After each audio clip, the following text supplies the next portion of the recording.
Versículos 97 al 104.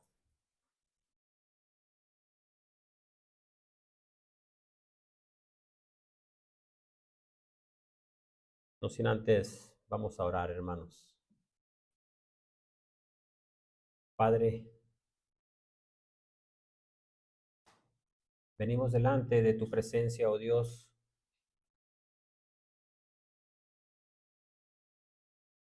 como sedientos y hambrientos de tu palabra, Señor.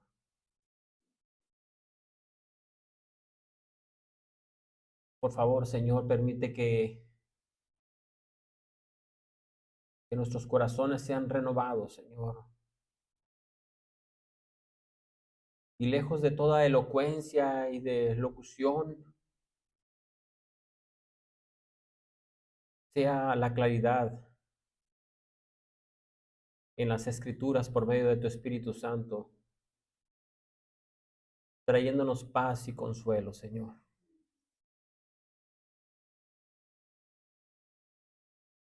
Por favor, Señor, no permitas que la tengamos en poco.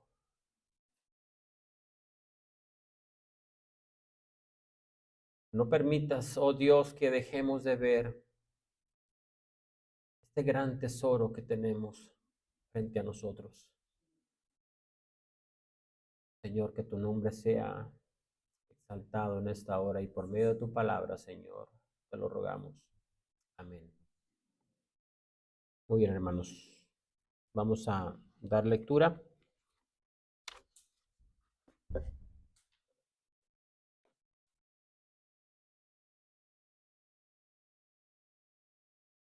Versículo 97.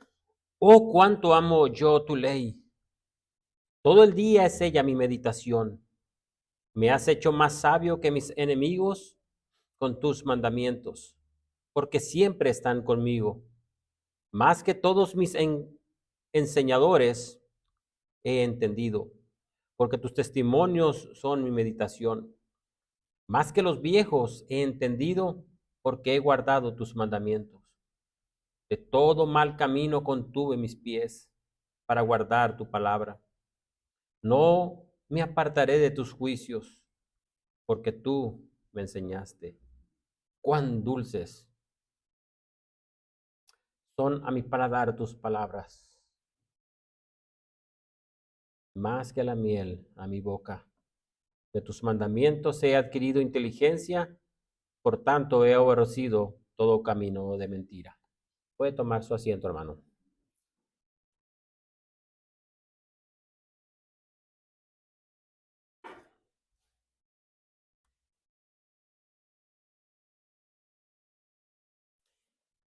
Bien, hermanos, nos encontramos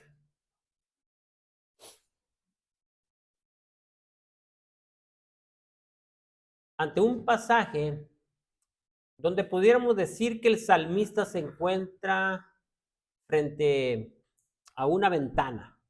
Véalo, visualícelo así, frente a una ventana contemplando la belleza, la hermosura de la palabra de Dios en toda su plenitud. No solo está ahí para observarla, no solo está ahí para admirarla, sino que la desea, la desea. Él sabe que a través de su palabra es transformado por ella. Es la mirada, hermanos, de un alma que se sabe regenerada. Un alma que se sabe que Dios y solamente Dios ha puesto esos afectos en él. No se conforma solamente con conocer la ley. No es lo que lo motiva, sino que va mucho más allá. Él dice que ama la ley de Dios. La ama. Medita en ella. Medita de día, de noche. Y es en ella donde puede encontrar la dulzura que todo hombre debe encontrar. Esta, hermanos, es la 13ª estrofa del Salmo 119, en la cual no encontraremos directamente ninguna petición. No hay petición en ella directa. No. Tampoco encontraremos en ella ninguna queja por parte del salmista. No se está quejando ahora de sus enemigos. No está pidiendo por alguna cosa en específica. Esta estrofa es una oración donde ahora el salmista dirige en cada versículo denotando un corazón lleno de gracia, el cual ha sido pasado por el molde de la obediencia. Ahora el salmista entiende que no es tiempo de pedirle a Dios. Él entiende que no es tiempo de quejarse por sus enemigos. Ahora es tiempo de agradecer. Ahora es tiempo de expresar la maravillosa palabra de Dios. Y para ello, hermanos, vamos a ver 4 puntos. En algunos solamente los pasaremos porque realmente, hermanos, esta estrofa tiene demasiada enseñanza y ricura. Como punto número 1, véalo en el versículo 97, una palabra digna de ser amada. Como el punto número 2, veremos los beneficios por guardar esa palabra de los versículos 98 al 100. Los beneficios por guardar y amar la palabra. Como punto número 3, una palabra que santifica e instruye. De los versículos 101 al 102. Y como punto número 4, encontraremos una palabra que deleita el alma. Veamos en primer lugar, hermanos, una palabra digna de ser amada. Y me gustaría confrontar tu corazón para prepararlo en esta hora. Y la pregunta que me gustaría hacerte el día de hoy, yo me gustaría que tú la respondieras en tu corazón con toda sinceridad, es: ¿qué es en lo que más piensas todos los días? ¿Qué es? ¿Qué es en lo que piensas? Y esta pregunta es importante porque dependiendo la respuesta es que vamos a poder entender que en lo que pensamos y en lo que meditamos es en lo que más amamos. Dice el salmista: oh, cuánto amo yo tu ley. Todo el día es ella mi meditación. No importa, hermanos, cuánto nosotros digamos esta expresión con nuestros labios, no importa cuánto lo digamos con nuestras bocas, al final las acciones son lo que van a dictar si realmente amamos esta palabra. No puedo dejar de pensar en la conexión que Jesucristo hacía cuando decía que de un árbol se obtienen buenos frutos y de ese árbol también se obtienen malos frutos. Y notemos que el énfasis no es el árbol en sí, ni tampoco los frutos que dan, sino más bien el tipo de fruto que damos. El árbol da frutos, pero puede ser bueno o pueden ser malos. En otras palabras, no importa, hermanos, cuánto digamos amar la ley de Dios, al final son los frutos los que producen lo que va a determinar si amamos su ley.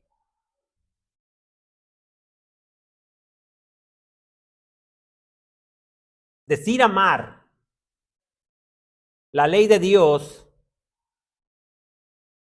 es más que palabras. Es más que un tono de voz. Es más que una expresión eufórica. Decir, hermanos, amar la ley de Dios no lo vamos a expresar en plenitud solamente cantando un himno. Lo podemos hacer ciertamente, pero eso no va a ser suficiente para que nosotros podamos denotar que realmente estamos amando la ley de Dios. Esto, hermanos, se demuestra a través de vidas piadosas, de vidas constantemente están dando buenos frutos. Estos buenos frutos son aquellos árboles, dice el salmista, que han sido plantados junto a corrientes de aguas, que su fruto no cae, ni su hoja cae.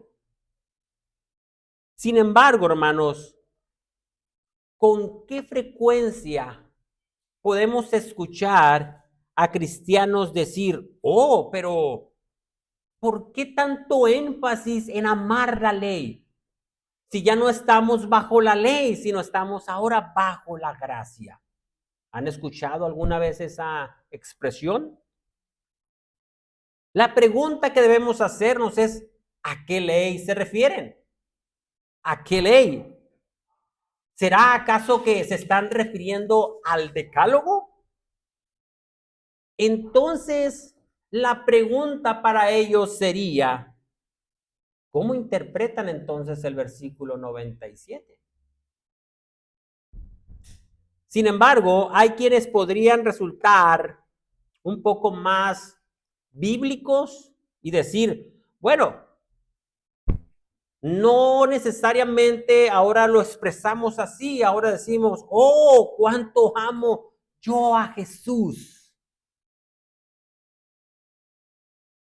Y la pregunta vuelve a ser la misma. ¿Amas a Jesús, pero no amas su ley? Esto es una terrible contradicción en las Escrituras.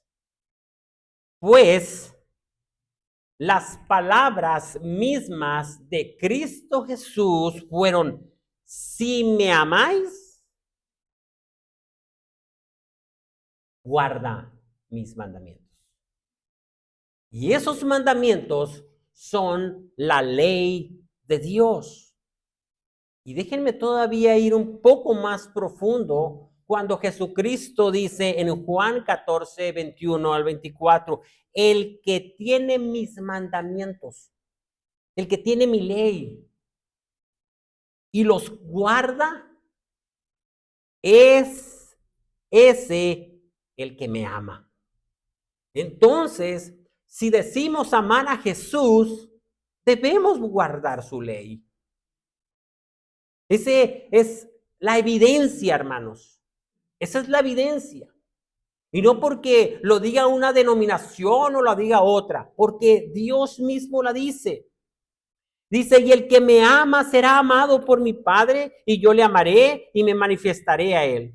Le dijo Judas, no al Iscariote, Señor, ¿cómo es que te manifestarás a nosotros y no al mundo? Respondió Jesús y le dijo, el que me ama, mis palabras guardará.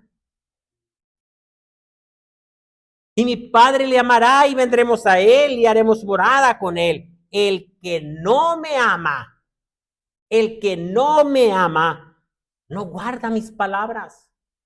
No las guarda. Y la palabra que habéis oído no es mía.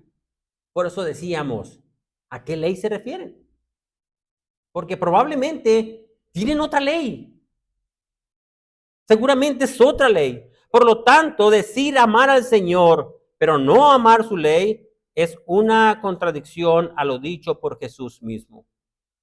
Esto, hermanos, podría caer en un mayor o menor grado en lo que se le conoce como antinomianismo. Anti, que significa en contra de, y nomos, que significa ley, es decir, contra la ley. Pero hay ciertos grados de antinomianismo. Debemos, hermanos, reconocer al menos dos tipos de antinomianos. Por un lado tenemos ese antinomianismo duro, puro, el cual consiste en separar completamente la ley de Dios. Decir, no, es que no, la ley moral de Dios no está vigente. Los hay, hermanos, los hay. Hay quienes separan completamente la ley moral de Dios. Pero por otro lado, encontramos al otro tipo de antinomiano, el cual suele, o en el cual suelen caer muchos cristianos, al decir, por supuesto que la ley moral de Dios es vigente el día de hoy. Pero ¿qué es lo que sucede? La mutilan, la mutilan. Y eso, hermanos, en un grado mayor o en un grado menor, es exactamente lo mismo. Es antinomianismo. Nosotros, hermanos, no estamos autorizados para, o no nos da el derecho para decir qué mandamientos guardar y qué mandamientos no guardar. Estamos, hermanos, para obedecer la ley de Dios en toda su plenitud. Alguien lo dijo de esta manera, guardando la distancia, obviamente. La ley de Dios es como el átomo. El átomo no puede ser dividido. La ley de Dios no puede ser dividida. No tenemos derecho de decir qué guardamientos guardar y cuáles sí o cuáles no. Porque lo decimos. Bueno, hermanos, deje poner solamente un ejemplo. ¿Cuáles son los 10 mandamientos? Y lo comento porque hay quienes decimos, yo, Señor, ¿cuánto amo yo tu ley? Y no conocemos los 10 mandamientos. ¿Cierto? No tendrás dioses ajenos delante de mí. Número 2, no te harás imagen ni semejanza. Número 3, no tomarás el nombre de tu Dios en vano. Número 4, apartarás el día del Señor para guardarlo. Número 5, honra a tu padre y a tu madre. Número 6, no matarás. Número 7, no adulterarás. Número 8, no hurtarás. Número 9, no dirás falso testimonio contra tu hermano. Número 10, no codiciarás. Entonces, hermanos, en ocasiones decimos, bueno, está bien, yo no mato, no hurto, honro a mi padre y a mi madre. ¿Y qué con el día del Señor? No, ese no está vigente. Ah, entonces mutilamos la ley de Dios. ¿La mutilamos? ¿O qué decir el tomar el nombre de Dios en vano? Expresiones como subajar al Señor al decirle chullito o el gran jefe. Hermanos, eso de alguna manera muchos lo ven muy natural, pero están faltando al mandamiento. Y luego te dicen, lo que pasa es que eres muy legalista.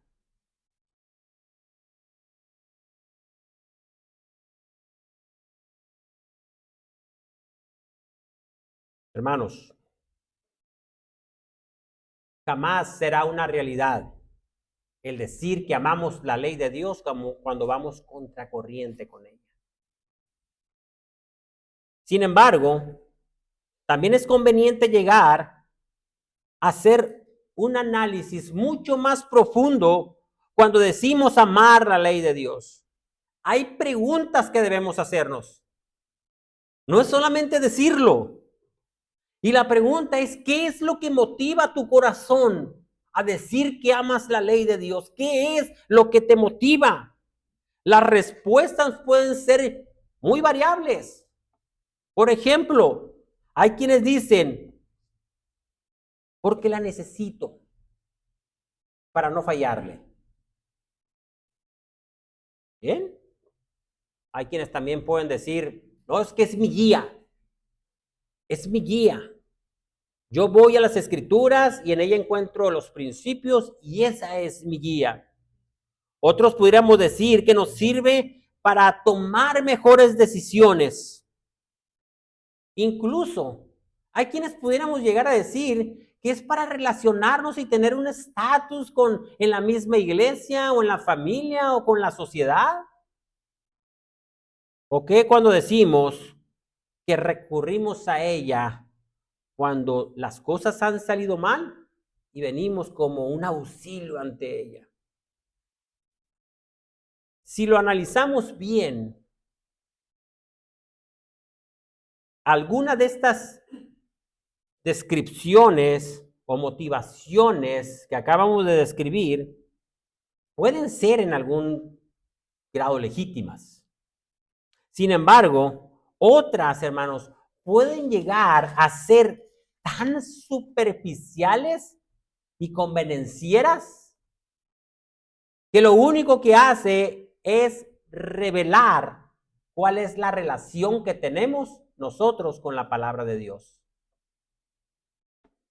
No importa, hermanos, no importa cuál de estas motivaciones sean más fuertes en tu vida, al final el amor a la palabra de Dios es la que determinará tu relación con las escrituras.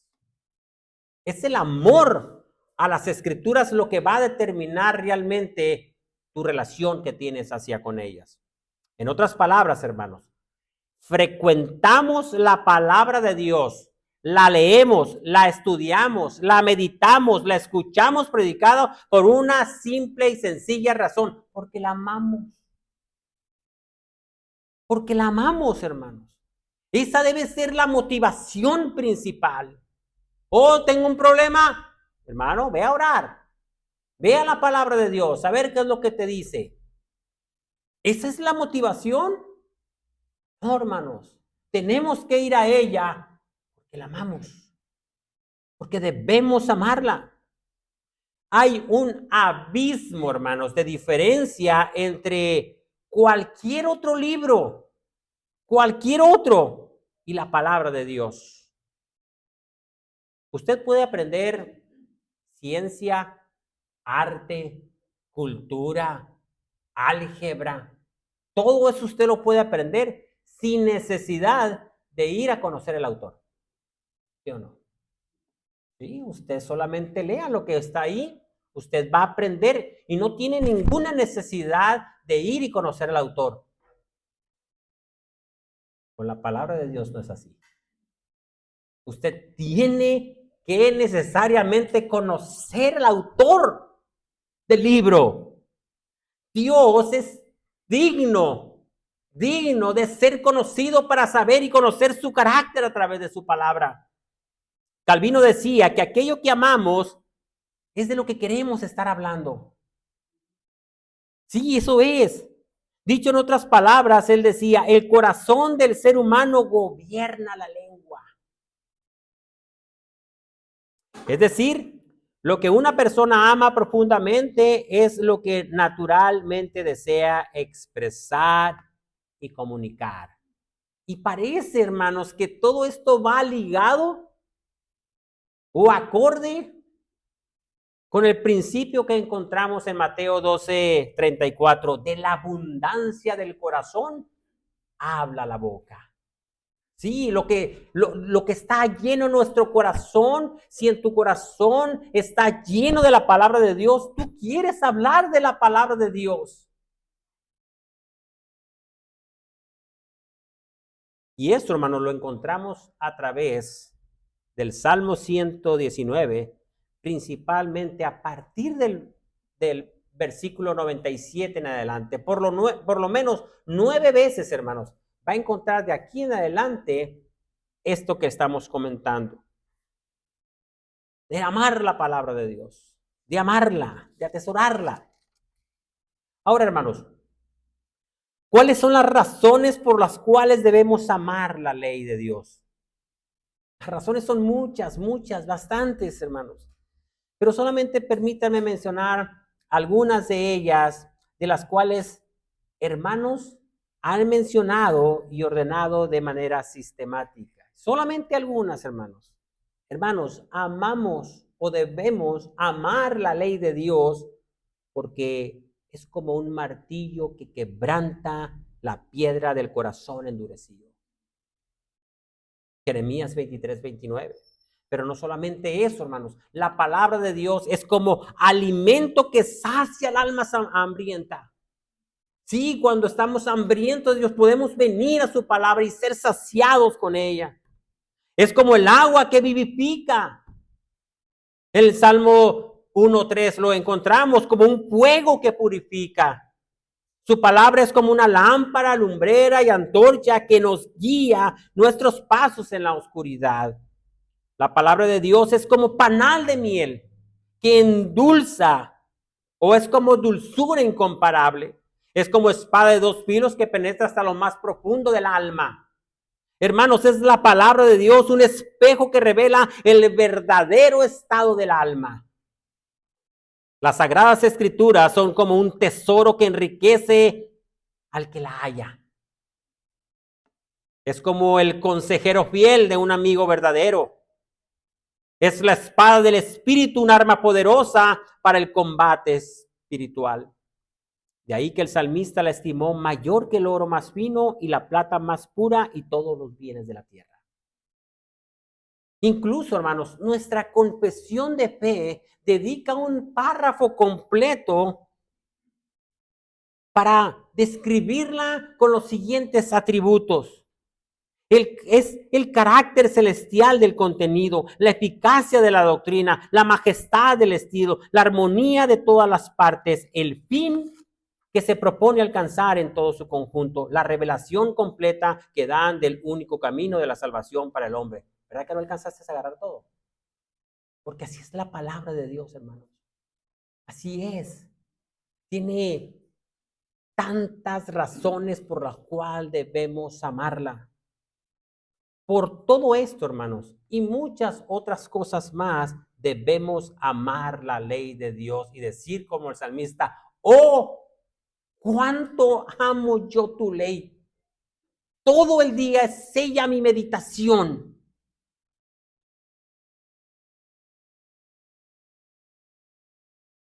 Hermanos, cuando hay cosas que nos cautivan, difícilmente queremos dejar de hablar de ellas. Continuamente estamos pensando en ellas. Incluso véalo como un ejemplo, incluso hasta negativo. ¿No son acaso esos corazones ávaros y ambiciosos que quieren estar hablando de negocios, de tierras, de todas esas inversiones? ¿Por qué? Porque ahí está su corazón. De eso quieren hablar. ¿O qué decir de los glotones? Ellos están constantemente, aunque aparentemente saciados, nunca se sacían. Quieren estar hablando del próximo platillo aun cuando hayan comido. Así son esos corazones. Pero el salmista expresa un verdadero amor por la palabra al declarar, todo el día es ella mi meditación. En ella quiero meditar todo el día. En ella solamente. El corazón del salmista está desbordado por la palabra de Dios. Está cautivado por la palabra de Dios. Que solo en ella piensa, que solo en ella medita todo el día. No ocasionalmente, no parcialmente, sino dice todo el día. Pero, hermanos, a continuación, vamos a ver cómo el salmista nos va a presentar algunos beneficios que encontramos por guardar su palabra. Versículos 98 al 100. Me has hecho más sabio que mis enemigos con tus mandamientos, porque siempre están conmigo. Y subraya la palabra sabio, porque es uno de los beneficios. Más que todos mis enseñadores he entendido. Y subraya entendido, porque es otro de los beneficios. Porque tus testimonios son mi meditación. Más que los viejos,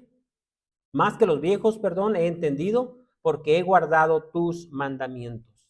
Es decir, que entonces los beneficios por guardar y amar la palabra de Dios son sabiduría y entendimiento. Son los beneficios que el Señor te está otorgando. Estos beneficios, hermanos, no son de procedencia terrenal, sino de procedencia celestial. Oh, sí, de ahí que el proverbista dice, adquiere sabiduría, adquiere entendimiento, no olvides mis palabras ni te apartes de ellas. ¿Quieres ser sabio? ¿Quieres ser entendido? No te apartes de la ley de Dios, no te apartes. Si por un momento piensas que estos dos beneficios son sinónimos, parecieran ser, pero no lo son. En un renglón, permítame definirte lo que significa entendimiento.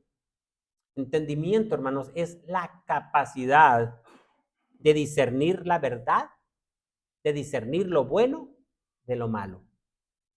Una persona que es entendida es una persona que tiene este beneficio por parte de la palabra. Puede discernir lo que es bueno y lo que es malo. Mientras que la sabiduría, hermanos, es la habilidad de aplicar correctamente esa verdad en la vida diaria.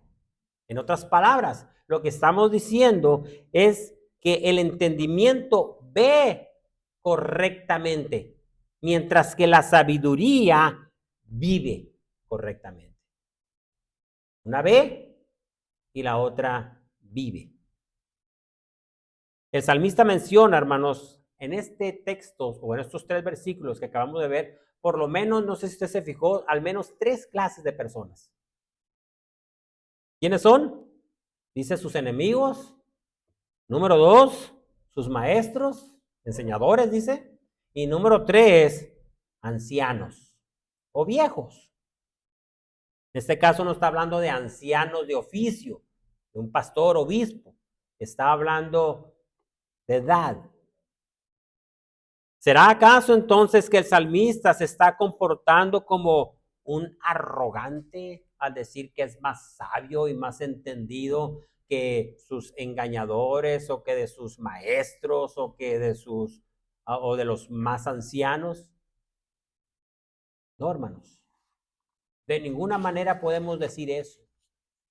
Cuando el salmista se coloca por encima de estas 3 clases de hombres, el fin del salmista no es atribuirse algo a su propia persona, sino más bien que el Señor sea glorificado en él y que podamos poseer esos beneficios por el hecho de amar y meditar su palabra. Ahora bien, si realmente creemos en esto, ¿por qué entonces menospreciamos la palabra de Dios? ¿Por qué? Porque si muchas veces nosotros sabemos que en ella encontramos la fuente de la sabiduría, ¿por qué la menospreciamos? ¿Por qué la relegamos? ¿Por qué la tenemos en poco? ¿No será acaso porque desconocemos los beneficios que de ella emanan? Si realmente estuviéramos tan persuadidos por la palabra de Dios, entonces, ¿por qué no meditamos en ella como debemos de meditar? Hermanos, esta es una lección que nunca debemos olvidar. Para ser más sabio y para ser más entendido que nuestros enemigos, debemos necesariamente amar y tener presente que amar la palabra de Dios es lo más importante. Seguramente para el salmista estos eran enemigos físicos, reales, pero para nosotros, hermanos, pueden ser de otro tipo, otros diversos tipos de enemigos. Para los reformadores es sabido que los enemigos del cristiano son tres: Satanás, la carne, el mundo. Y estos, hermanos, se pueden presentar de diferentes y diversas maneras. Satanás es el engañador número 1 por excelencia. De ahí que Pablo hace la advertencia en Efesios 6:11, cuando dice: vestidos de toda armadura de Dios para que podáis estar firmes contra las asechanzas, es decir, contra los engaños del diablo. Porque no tenemos lucha contra carne ni sangre, sino contra potestades, contra los gobernadores de tinieblas. La carne, hermanos, se presenta como nuestro enemigo a través de esos deseos desordenados o inclinaciones hacia el pecado, luchas internas constantemente. Pero también, hermanos, el mundo se nos presenta como nuestro enemigo a través de todo ese sistema de valores o de filosofías que se nos quieren imponer, y se nos presenta como una seducción en amar lo vano, lo temporal. Estos enemigos son, hermanos, insaciables. Siempre estarán contra los hijos de Dios. Constantemente nos tenderán sus trampas. De ahí la importancia de refugiarnos en la palabra de Dios, la cual puede defendernos y guardarnos de todos nuestros enemigos. Por otro lado, el salmista afirma ser más sabio que sus maestros, incluso que los ancianos. Primero que nada, el salmista está declarando en estos versículos que no hay doctrina humana. Escuche bien, hermanos, que no hay doctrina ni sabiduría humana o mundana que pueda ser comparada con las verdades y principios que aprendemos en la escuela de Dios. Sin duda alguna, debemos decirlo, que a través de la historia de la humanidad ha dado grandes hombres que han traído un desarrollo en cuanto a la ciencia, la arquitectura, la cultura, la filosofía, la medicina, porque eso es una realidad, no lo podemos negar. Sin embargo, aun cuando tomáramos, hermanos, todo ese conocimiento natural de los hombres, todo, acumúlelo en un solo compendio, y todo ese compendio lo trajéramos al abecedario de Dios, hermanos, seguramente no llegamos ni al ABC. No llegamos. Esto, hermanos, es como tratar de explicar las verdades de Dios con la conocimiento humano a través de palitos y bolitas.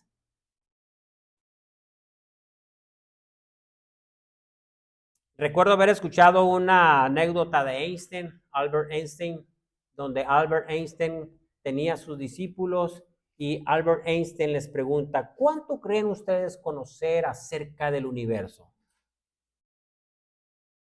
Tuvieron un debate entre todos ellos, sus discípulos, y dan una respuesta a Einstein y le dicen: Albert, hemos llegado a la conclusión que tal vez para ponderar y ponerle un número a cuánto nosotros conocemos acerca del universo, decimos que tal vez un 2%.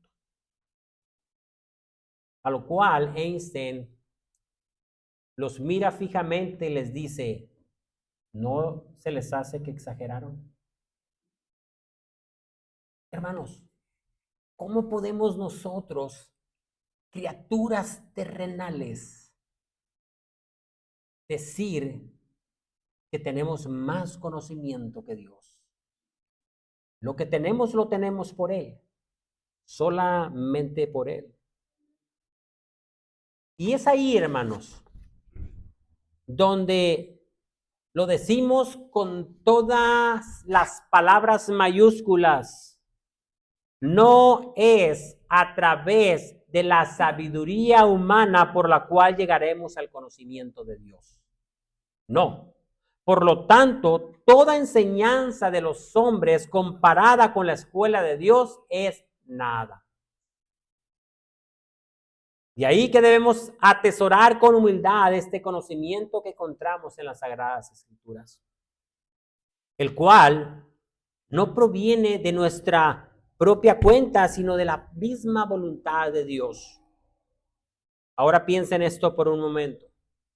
Si hubiera un hombre en el cual pudiéramos depositar toda la sabiduría, la ciencia adquirida a través de toda la historia de la humanidad, este hombre debería inclinarse delante de Dios y decir, de ti lo que tengo proviene. Pero no lo hacemos, porque hay hombres soberbios que piensan que lo que tienen lo tienen por ellos mismos, pero realmente no tenemos nada. No tenemos nada. Hermano, tienes un trabajo es porque Dios te lo ha dado. Tienes la sabiduría para tomar decisiones es porque Dios te la ha dado. Pero esto nos debe llevar todavía aún más allá de decir, Señor, tomo las decisiones correctas porque vengo a tu palabra y en ella encuentro cómo debo comportarme, cómo debo actuar ante los demás. Por eso es que puedo ser más sabio que mis maestros, más sabio que los viejos o ancianos.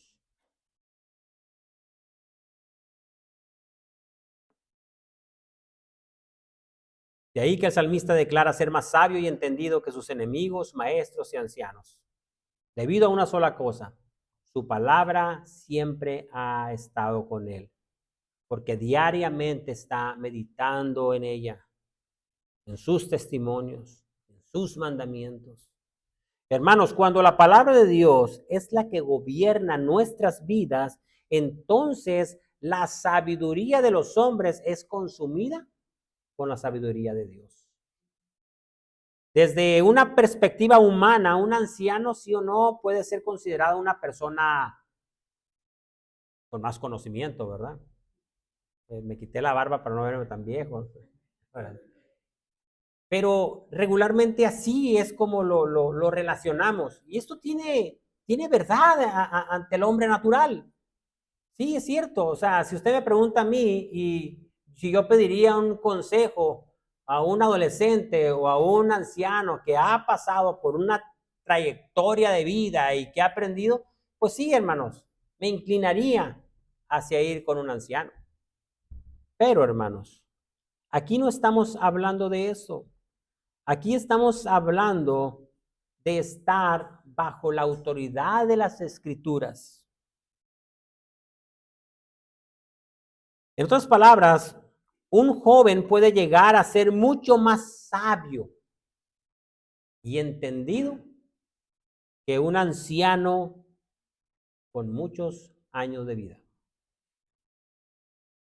Aún con toda su experiencia, aún con todo ese cúmulo de conocimiento, si este hombre anciano no es gobernado por la palabra de Dios, un joven con la palabra de Dios puede ser mucho más sabio que él.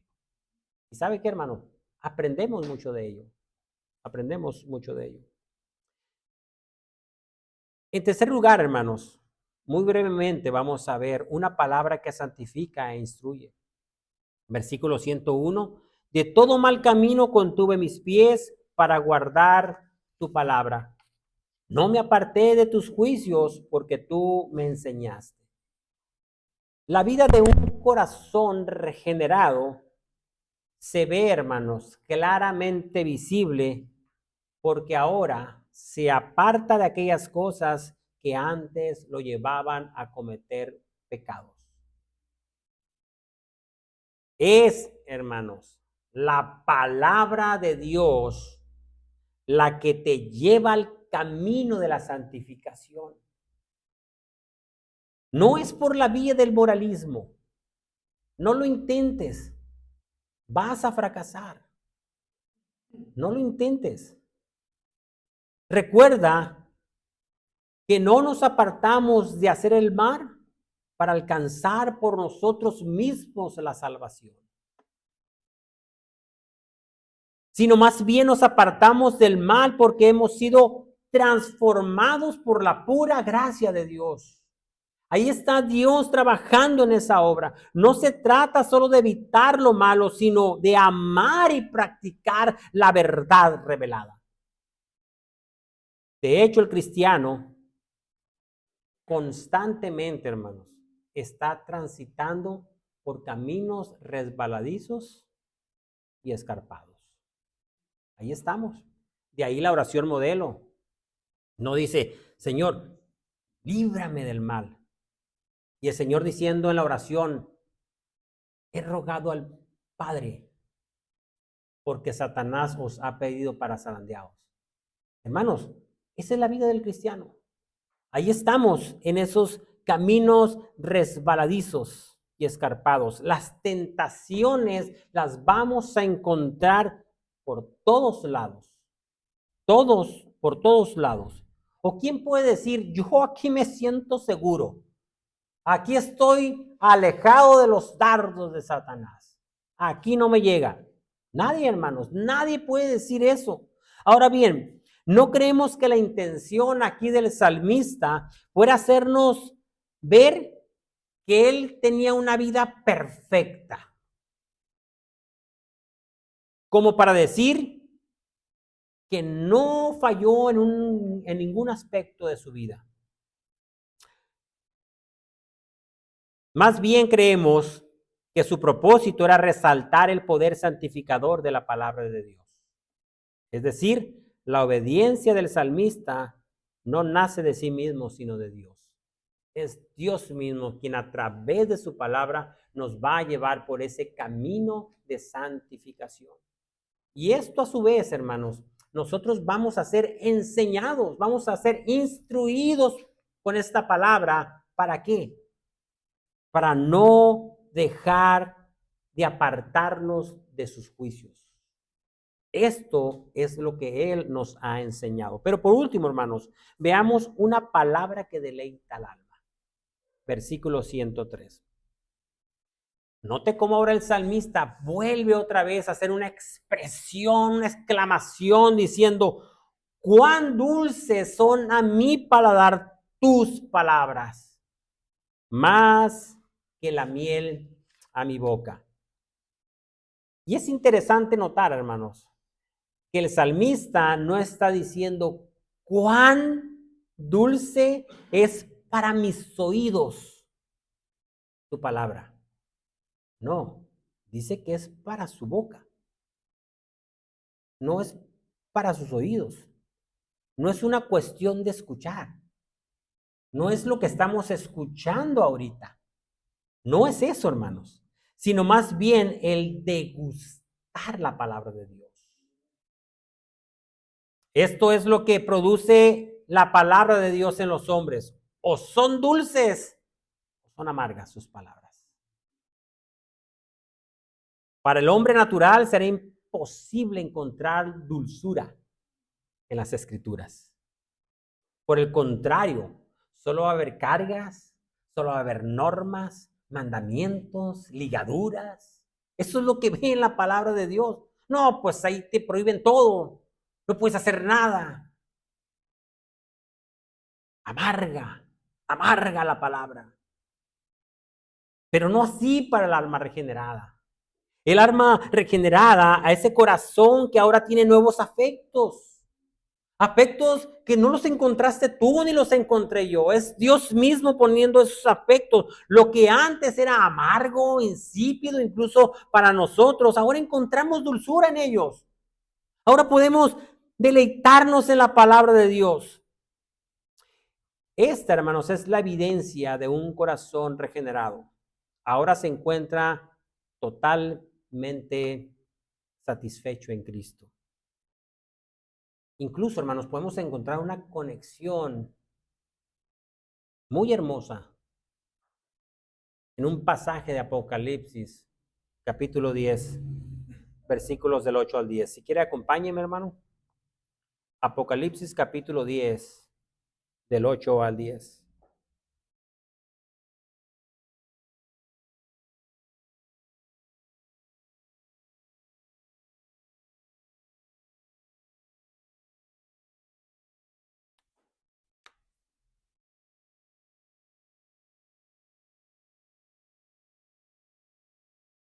Mientras Juan miraba al ángel levantar su mano al cielo, hermanos, y jurar por aquel que vive por los siglos de los siglos, inmediatamente dice en el versículo 8, la voz que oí del cielo habló otra vez conmigo y dijo, ve y toma el librito que está abierto en la mano del ángel, que está en pie sobre el mar y sobre la tierra. Y fui al ángel diciéndole que me diese el librito. Y él me dijo, toma y cómelo, y te amargará el vientre, pero en tu boca será dulce como la miel. Entonces dice Juan, tomé el librito de la mano del ángel y lo comí, y era dulce en mi boca como la miel, pero cuando lo hube comido, amargó mi vientre. Bueno, entonces te pregunto, ¿es dulce o amargo? Hermanos, esto es lo que produce la palabra de Dios en el verdadero creyente. Dulce en su boca al recibirla, pero una vez que se asimilan las implicaciones que de ella emanan, pueden volverse amargas. Sí, el contenido de las palabras de este libro incluyen juicios, incluyen sufrimientos y responsabilidades. Y ahí es cuando decimos, ay, no me sabe tan dulce. No todos quieren la palabra porque, aunque es dulce al gusto, es amarga a veces al vivirla. Hermanos, es imposible que un alma no regenerada no encuentre dulzura, deleite, satisfacción en la palabra de Dios.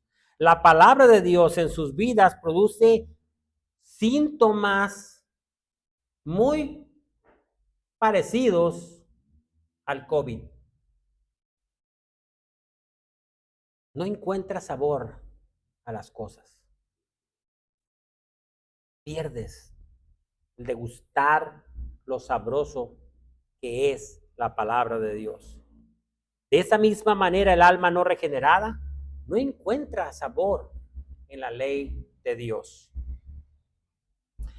Pero me temo incluso, hermanos, que muchos han encontrado ese buen sabor en la palabra de Dios, pero con saborizantes artificiales. Parecen ser lo mismo, pero no lo son. No lo son. Estos, hermanos, son aquellos que se engañan a sí mismos, haciendo creer que todo está bien con ellos, pero jamás podrá salir de sus corazones lo que realmente el salmista está declarando aquí. Cuán dulces son a mi paladar tus palabras, más que la miel a mi boca. El salmista concluye en el 104 diciendo, de tus mandamientos he adquirido inteligencia, por tanto he aborrecido todo camino de mentira. Cuando la palabra de Dios, hermanos, es amada verdaderamente y meditada en cada momento, entonces nosotros deberíamos llegar a la misma conclusión que el salmista está llegando en este versículo. Aborrecer todo camino de mentira.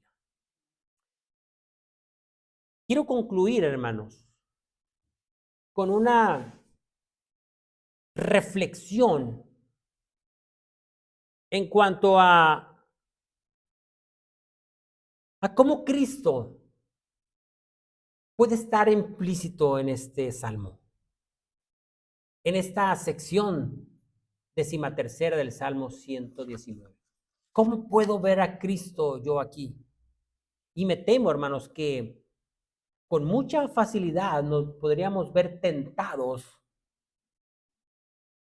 a forzar el pasaje para utilizar algunas alegorías y poner a Cristo aquí. Sin embargo, hermanos, cuando entendemos que Cristo es el cumplimiento pleno de la ley, es que veremos con mucho mayor claridad la hermosura de este pasaje.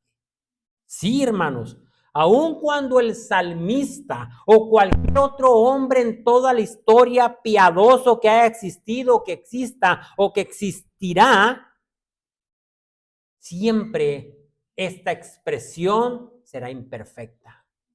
Nadie, absolutamente nadie puede llegar a decir en toda su plenitud que ama la ley de Dios en plenitud. Solo Cristo es el único en el cual podemos decir que amó perfectamente la ley de su Padre. Solamente Él. De hecho, en el Salmo 40 encontramos el cumplimiento de este oráculo, de esta profecía en el versículo 7. Entonces dije, he aquí vengo, en el rollo del libro está escrito de mí. El hacer tu voluntad, Dios mío, me ha agradado. Y tu ley está en medio de mi corazón. Hermanos, es a Cristo quien tenemos que ver. Es a Cristo en el cumplimiento de esta profecía. Solamente Él y Él es el único que puede decir que ama la ley de su Padre perfectamente. Él es el único de quien se puede decir que aplicó la verdad en cada aspecto de su vida. Su amor por el cumplimiento de la palabra de su Padre lo hace ser más sabio que cualquier cosa. Sí, hermanos, tal como declara Pablo en Corintios. ¿Dónde está el sabio? Dice Pablo. ¿Dónde está? ¿Dónde están los maestros? ¿No fue acaso Dios quien enloqueció la sabiduría de este mundo? Y fue precisamente esta confusión de la sabiduría de Dios hacia los hombres la que nos permitió conocer a la sabiduría misma encarnada. Hermanos, él dice, mientras los judíos pedían señales y los griegos sabiduría, Pablo dice, pero nosotros predicamos a Cristo crucificado, para los judíos ciertamente tropezadero y para los gentiles locura. Y vea lo que dice el versículo 24, más para los llamados, así judíos como griegos, Cristo, poder de Dios y sabiduría de Dios. Sí, hermanos, solamente amar la ley de Dios plenamente nos va a hacer sabios. De Él es quien podemos decir plenamente que contuvo sus pies de todo mal camino. Tentado, pero no cayó. Jamás cometió pecado. Jamás se desvió ni en pensamiento, ni en palabra, ni en obra. Es Cristo el verdadero cumplimiento de lo que el salmista está describiendo en esta estrofa. Y estas son las maravillosas noticias del Evangelio, que fue su obediencia, su amor a la ley, la cual fue imputada a nosotros por medio del Espíritu, lo cual ahora nos hace amar su palabra.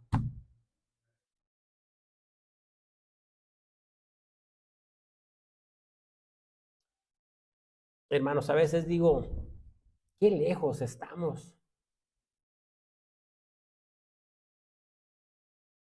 Qué lejos estamos de llegar a ese estado de amar su palabra. Pero veo el Evangelio y veo su obra.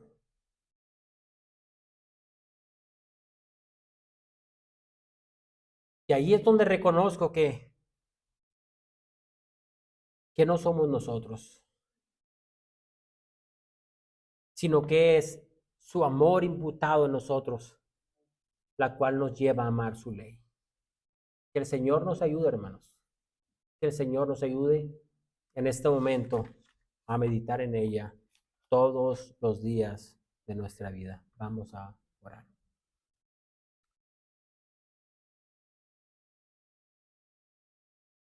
Oh, cuánto amo yo tu ley. Todo el día es ella mi meditación.